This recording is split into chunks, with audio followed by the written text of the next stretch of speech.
Assalamualaikum warahmatullahi wabarakatuh. Teman-teman semuanya yang dirahmati Allah, ada satu pertanyaan penting yang terdapat dalam benak banyak orang.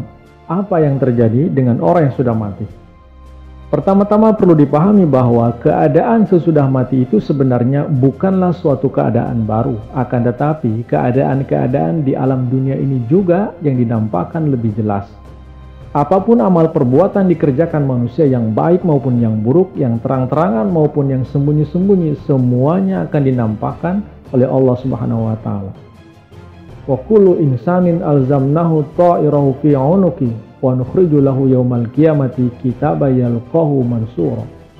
Dan setiap manusia kami gantungkan amal-amalnya pada lehernya, dan akan kami keluarkan baginya pada hari kiamat sebuah buku yang akan didapatinya terbuka lebar.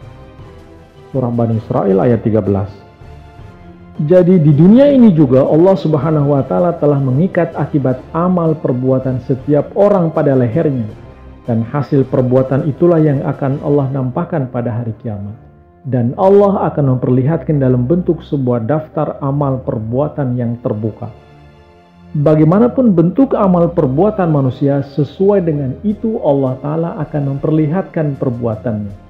Dan perbuatan ilahi itu tidak akan membiarkan dosa ataupun kebaikan tersebut menjadi sia-sia, melainkan jejak-jejaknya akan dituliskan pada hati, wajah, mata, tangan, dan kaki, sehingga segala amal perbuatan di dunia ini akan nampak secara terbuka pada kehidupan akhirat. Namun perlu dipahami bahwa balasan baik dan buruk yang akan diterima oleh manusia di akhirat itu berbeda dengan apa yang didapat di dunia.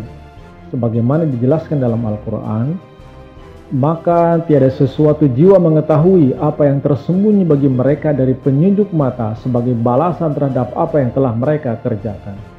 Surah As-Sajdah ayat 17. Sewaktu Rasulullah SAW menggambarkan bentuk dan sifat nikmat dan kesenangan surga, beliau diriwayatkan pernah bersabda, "Tiada mata pernah melihatnya dan tiada pula telinga pernah mendengarnya, tidak pula pikiran manusia dapat membayangkannya." Hadis riwayat Bukhari. Hal ini menunjukkan bahwa nikmat kehidupan ukhrawi tidak akan bersifat kebendaan. Nikmat-nikmat itu akan merupakan penjelmaan kerohanian perbuatan dan tingkah laku baik yang telah dikerjakan orang-orang yang bertakwa di alam dunia ini. Kata-kata yang dipergunakan dalam Al-Quran untuk menggambarkan nikmat-nikmat itu sebenarnya hanyalah kiasan. Karunia dan nikmat ilahi yang akan dilimpahkan kepada orang-orang mukmin yang bertakwa di alam akhirat bahkan jauh lebih baik dan jauh lebih berlimpah-limpah dari yang dikhayalkan atau dibayangkan. Nikmat-nikmat itu akan berada jauh di luar batas jangkauan daya cipta manusia. Kemudian, saat seseorang meninggal, maka ruhnya akan ditempatkan di alam barzah. Di alam pertengahan itu, ruh akan mendapat suatu tubuh sementara guna mencicipi cita rasa buah amal perbuatan. Tubuh atau raga tersebut bukanlah seperti tubuh di dunia ini, melainkan dipersiapkan dari suatu nur atau cahaya, atau kebalikannya dari kegelapan sesuai dengan keadaan amal perbuatan. Seolah-olah di alam barzah itu keadaan-keadaan amal manusia menjalankan peran sebagai tubuh. Demikianlah berkali-kali disebutkan dalam kalam ilahi bahwa sebagian dinyatakan tubuh cahaya dan sebagian lagi dinyatakan tubuh kegelapan yang terbentuk dari cahaya amal perbuatan atau dari kegelapan amal perbuatan. Tubuh yang diperoleh berdasarkan kondisi amal perbuatan itulah yang akan menjadi faktor ganjaran baik dan buruk di alam barzah. Jadi sesudah mati setiap orang akan mendapat satu tubuh baik berupa cahaya maupun kegelapan sesuai dengan amal perbuatannya. Sesudah alam barzah kemudian datanglah masa yang dinamakan alam kebangkitan. Pada masa ini setiap ruh yang baik maupun yang buruk, yang soleh maupun yang fasik akan mendapat tubuh nyata. Dan hari itu telah ditetapkan untuk penampakan-penampakan Allah seutuhnya. Ketika setiap insan akan mengenali wujud Allah dengan sejelas-jelasnya dan setiap orang akan mencapai titik akhir ganjarannya. Hal ini dijelaskan dalam Al-Quran, dan ia membuat perumpamaan-perumpamaan mengenai kami dan melupakan kejadian dirinya sendiri. Berkatalah ia, Siapakah yang akan menghidupkan tulang itu setelah hancur luluh? Katakanlah, Dia yang menghidupkannya, yang menciptakannya pertama kali, dan Dia maha mengetahui keadaan setiap makhluk. Surah Yasin ayat 78-79. Alam ketiga atau alam kebangkitan akan datang sesudah jangka waktu yang amat lama. Maka dalam keadaan yang demikian, bagi setiap orang yang baik dan yang buruk, alam barzah merupakan suatu tempat tahanan. Bagi orang yang baik akan terasa menyenangkan, dan bagi orang yang buruk akan terasa lama dan menyiksa.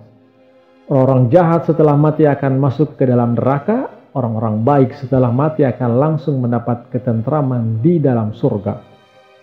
Segera sesudah mati setiap insan akan melihat ganjaran atas amal perbuatannya. Sebagaimana Allah Ta'ala mengabarkan tentang seorang penghuni surga. Dikatakan kepadanya, masuklah ke dalam surga. Ia berkata, ah, alangkah baiknya jika kaumku mengetahui. Surah Yasin ayat 26.